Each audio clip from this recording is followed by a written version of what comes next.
Okay, I'm going to show you another way to rename a data file.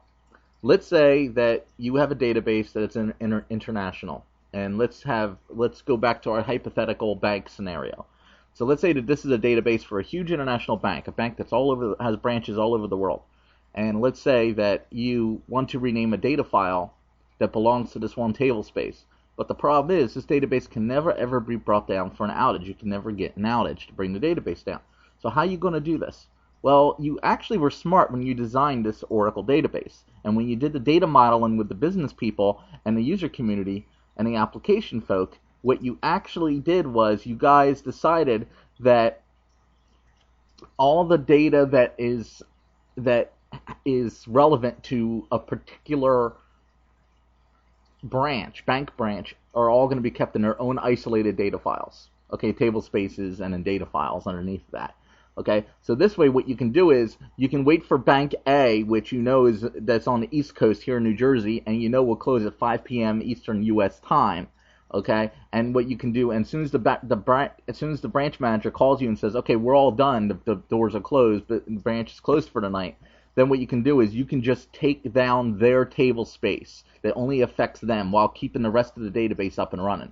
Because it's an international Oracle database, just because the branch in New Jersey is down and you can now bring down their table space to rename it, the other branches in other parts of the world or other parts of the country are still in business or just about to open for the day. So you really can't bring their down. They all share the same database. You can't bring them down. So basically what you're doing, so the fact that you designed it like this, what you basically did was you created virtual databases under one physical database for all branches. So you can do work that requires you to take their data out offline to do your work and bring it back. So how do you do that? Well, you do that by bringing the data file offline. So we have to bring this. So let's say we want to rename this data file, but we don't want to take the other the rest of the database out. Well, in our particular database, the Oracle database requires system01, sysawk01, and undo tbs1 to operate. The name of this file, by the way, can vary depending on where you're at. Okay, so but you need these data files, these 3 data files at a minimum to work. So you can't really rename those or relocate them to another part of the system without shutting down the database and putting it in mount mode like we did in the first example. So what you can do is you can take a portion of the database offline. Oracle lets you do that, and you do that by making this data file offline. So go ahead and do a select status of the $data file where name is equal to c:/database Aura data finance payme01.dbf like this. You'll see that it's currently online. We want to mark this data file as offline. We do that with the following command: alter database data file c:/database Aura data finance payme01.dbf offline. So we did alter database data file c:/database Aura data finance payme01.dbf offline. So basically, the branch manager of that bank in New Jersey called you and said, okay, it's 6 p.m. We've been closed for an hour. We did everything we had to do to close up for today. Go ahead and do what you got to do. Take our systems offline. So we issue this command. We get database altered. We take a look at the status of this file again. We see it's in recover mode. It's in recover mode because it's offline, and I'll show you why it says that in a bit. So now what you can do is, so this is the equivalent of shutting the entire database down like we did before. Well, not really the equivalent, but this is like that. Shutting it down, bringing it back up in the mount mode, okay? Because you bring it down to mount mode, you bring it back up in the mount mode so that so that the Oracle database doesn't have those files open and in use. And by manually telling the data file to go offline, we're basically telling the OS that this file is not in use by Oracle anymore. So now what we do is we go to our operating system path, c:/database or data finance and DOS, and we use our move command to move it physically to what we want to rename it back to payroll. So we did move payme01.dbf, rename this file to payroll01.dbf. There it is. So now what we can do is we can go back into SQL Plus, and we can do alter database file, rename, and we can say that we want to rename payme01 to c:/database or data finance payroll01.dbf, like so.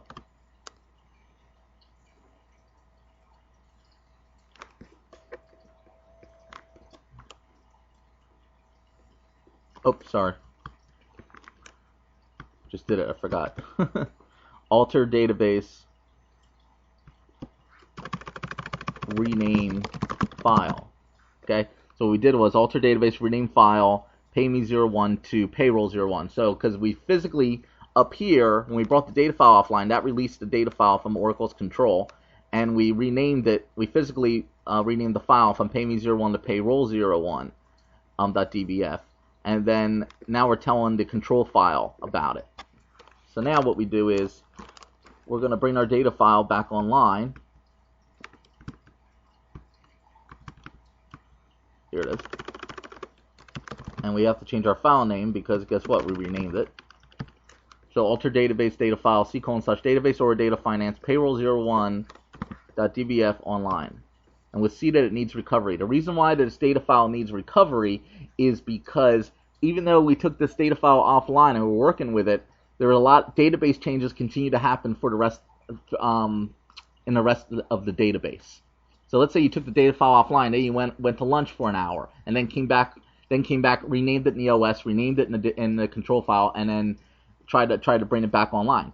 You can't, because the database assumes at that point that changes have been made to other data files, and yes, the data in the file itself, your user data, your business data, your application data, whatever you want to call it, that has not changed because it's been offline. The application at Bank Branch is closed.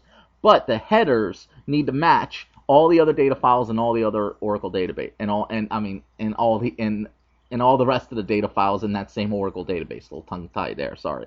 Okay, so and we'll get into that in more advanced internal studies of the Oracle database videos.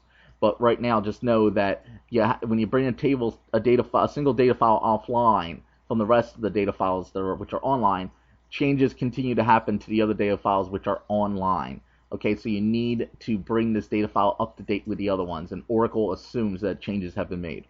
So what we do is we do recover data file. See, we can do recover database. We can also recover a specific file. Database or data finance payroll01.dbf. Media recovery complete. Now we should be able to do our online. Now we do select status from the data file where name is equal to c:/database or data finance payroll01.dbf.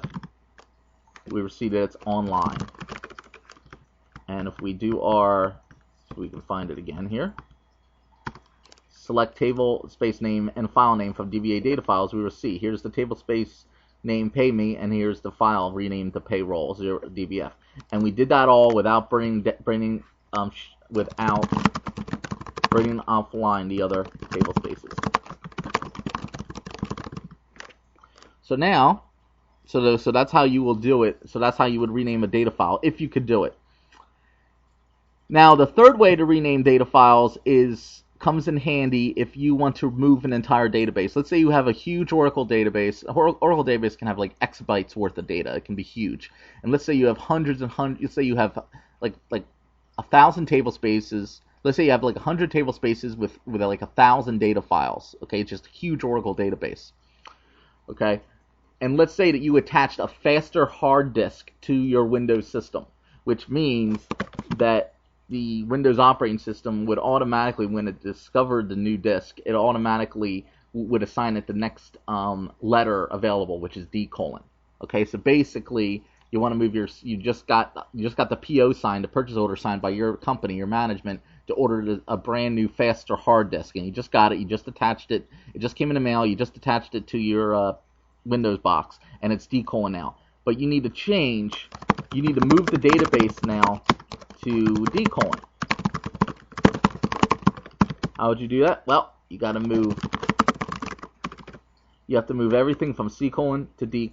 And so the best way to do it is you would shut down your database, do a move command to move all the data files, then do your alter database, then start up mount, rename, and then to change C to D and reopen your database, and now your database has been moved to another disk. But that's annoying if you have hundreds and hundreds of files, or even 1,000 data files.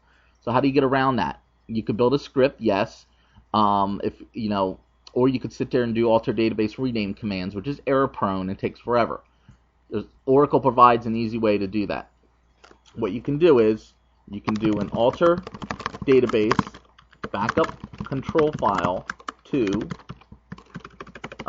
trace, as c:\trace.sql reuse.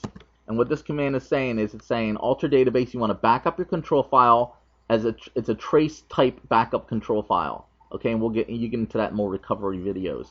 And you're gonna you're gonna back up the control file to c:\trace.sql, this file name, and reuse, if I spell it right, the reuse clause here at the end means that if this file is currently in use, overwrite it.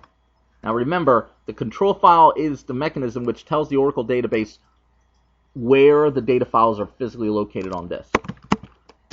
So now, if we take a look to see that file was created, we do verify with the DOS-dir command that it's indeed there. And now we're going to edit this file. Oops.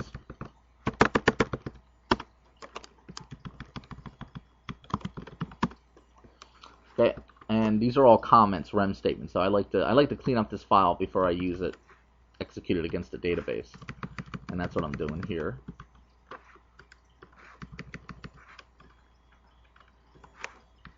Okay, and we're going to go ahead and we're going to delete the remainder of the file. Okay, so basically what that alter database backup control file to trace command did was it gave you the command that you would need to manually recreate your control file if you had to. And look, here's the SQL plus command, create control file. So this is basically an SQL plus script that does a startup no mount first and then does a create control file. So the advantage to this is what you can do is you could go in any editor, you can do this in Notepad too. You could replace all occurrences of C:" to D:" if you got if it was that new disk drive scenario I told you about. So you could say find what the string currently is C:// and change it to D://. Hit replace, and as you can see, everything's now D:. And now what you would do is you'll physically issue a move command, MOVE command in DOS to move your files to D:, and then execute the script to tell the dictionary about it, the data dictionary about it. And this is just a faster way of doing it to do an alter database rename.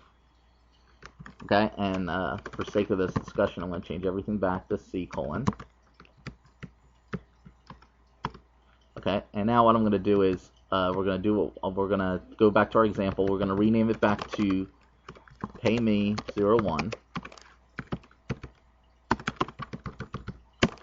and we're going to go here and we're going to physically move our file. And we're going to shut down our Oracle database. This requires an outage too.